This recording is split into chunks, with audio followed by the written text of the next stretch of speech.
Депутат Шайлообек Атазов УКМКга сурак берип чыкты. Кыргызстанда ажылык зыяратка бара тургандарды каттоо башталды.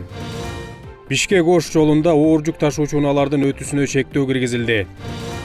Кыргыз Республикасынын президенти Садыр Жапаров бүгүн 9 ноябрда Ташкент шаарынын Конгресс борборуна экономикалык кызматташтык уюмуна мамлекеттердин башчыларынын 16 саммитине катышуу үчүн келди. Иш-чарага келген өлкөлөрдүн лидерлерин жана делегация башчыларын Өзбекстандын президенти Шавкат Мирзиёев тосуп алды. Саламдашуу аземи жана чогуу сүрөткө түшүү аяктагандан кийин делегация башчылары жыйындар залына өтүштү. Саммитке Өзбекстандын президенти Шавкат Мирзиёев, Азербайжандын президенти Ильхам Алиев, Ирандын президенти Ибрахим Раиси, Кыргызстандын президенти Садыр Жапаров, Тажикстандын президенти Эмомали Рахмон, Түркменистандын башчысы Сердар Бердимухамедов, Түркиянын президенти Реджеп Тайип Эрдоган, Казакстандын премьер-министри Алихан Смаилов, Пакистандын убактылуу өкмөтүнүн башчысы Анвар Уль-Хак Какар жана экономикалык кызматташтык уюмунун башкы катчысы Хусрав Нозири катышууда.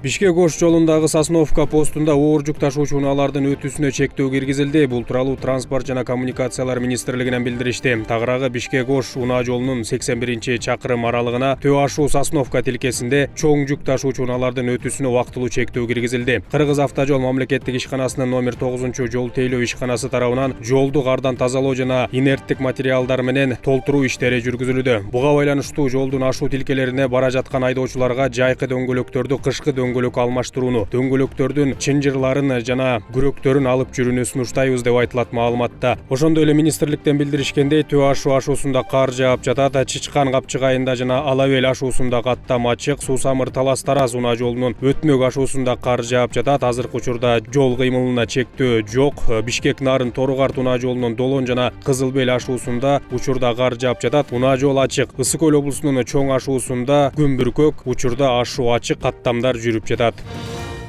Жайыл районунда травматикалык тапанчадан 3 киши жаракат алганын Чүй облустук милициясынан кабарлашты. Окуя 6 ноябрь күнү саат түнкү 2:30 чамасында Новониколаевка айылында болгон. 3 эркек жергиликтүү жашоочуларды сабап, андан соң травматикалык тапанча менен атып из жашырышкан. Атылган октон 3 киши жарадар болуп, аймактык ооруканага жеткирилген. Кылмыш кодексинен бейбаштык беренеси менен иш козголгон, чектүүлөр табылып, убактылуу кармоочу жайга киргизилген. Алардан травматикалык тапанча табылган. Аталган иш боюнча тергөө уланууда деп билдиришти милициядан.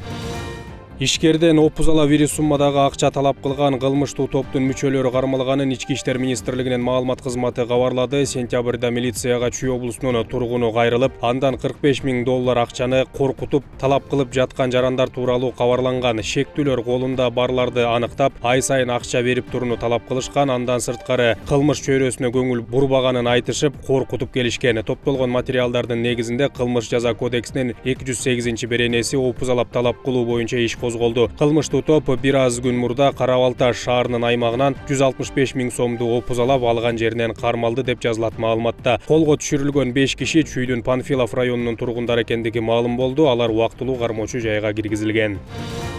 Ал арада Жогорку кеңештин бир мандаттуу Свердлов округунан депутат Шайлообек Атазов улуттук коопсуздук боюнча мамлекеттик комитетте суракта болду. Ал шайлоодогу эки тарапташы 10 күндөн бери камакта турганына байланыштуу күбө катары сурак берип чыкканын, аларга каршы арызды шайлоодогу атаандашы Абдурахман Хаджы Муртазалиевдин үгүтчүлөрү жазганын, суракта Матраимов менен байланышы тууралууда сөз болгондугун жергиликтүү басылмалардын бирине маалымдаган. Суракта негизги тема үгүтчүлөр тууралуу айтылды. Алар 11 күндөн бери белгисиз жатканы мени тынчсыздандырып, эгер эч кандай аргумент, далил болбосо чыгарып койсоңор деген оюмду айттым. Матраимов менен байланышың барбы деп сурашты. Мен ал спорттук иш-чараларга, мелдештерге спортсмендерди өстүрүш үчүн жардам берип жүргөндүгүн айттым деген Атазов.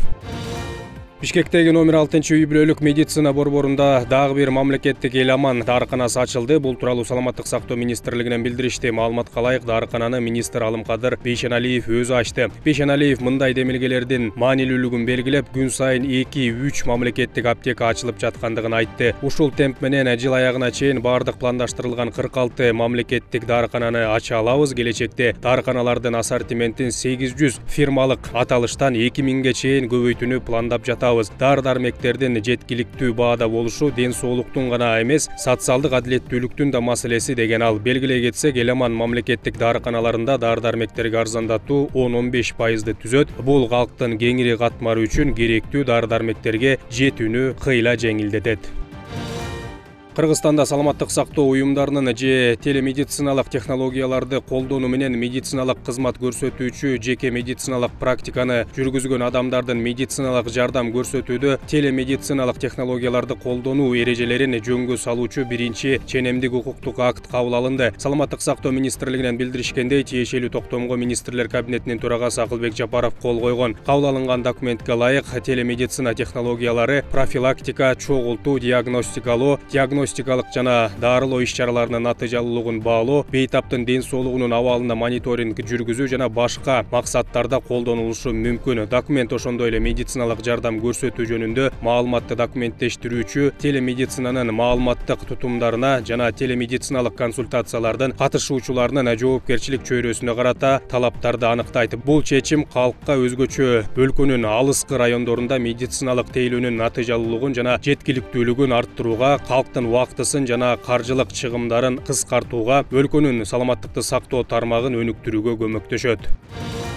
Кыргызстанда ажылыкка каттоо башталды деп билдирет муфтияттын басма сөз кызматы. 2024-жылы жаңыдан ажылыкка барууну каалаган талапкерлерди каттоо ID карт паспортунун негизинде 9 ноябрдан 20 ноябрга чейин жүргүзүлөт. Жаңы талапкерлер РСК банк банкына баштапкы $2000 жана кайтарымсыз 1000 сомду төлөп, каалаган аймактык операторлорго, муфтияттын түзүмүндөгү облустук шаардык казыяттарга жана райондук хатибияттарга $2000 квитанциясын жана каттоого тиешелүү иш кагаздарды тапшыруусу зарыл. Талапкерлер $2000 жана кайтарымсыз 1000 сом төлөбөй туруп каттала алышпайт. Муфтияттан эгерде 20 ноябрга чейин орундар толуп калса, каттоо мөөнөтүнөн мурда токтотуларын эскертишти. Ал эми 2023-жылы РСК банкка $1000 төлөп, ажылык базада кезекте турган талапкерлер 9 ноябрдан 20 ноябрга чейин калган $1000 төлөп, $2000 толуктоосу зарыл. Эгер талапкер толуктай албай калса, ажылыктын электрондук тизмесинен чыгарылат. Белгилей кетсек, 2024-жылы Кыргызстанга ажылыкка баруучулар үчүн 6600 квота бөлүнгөн.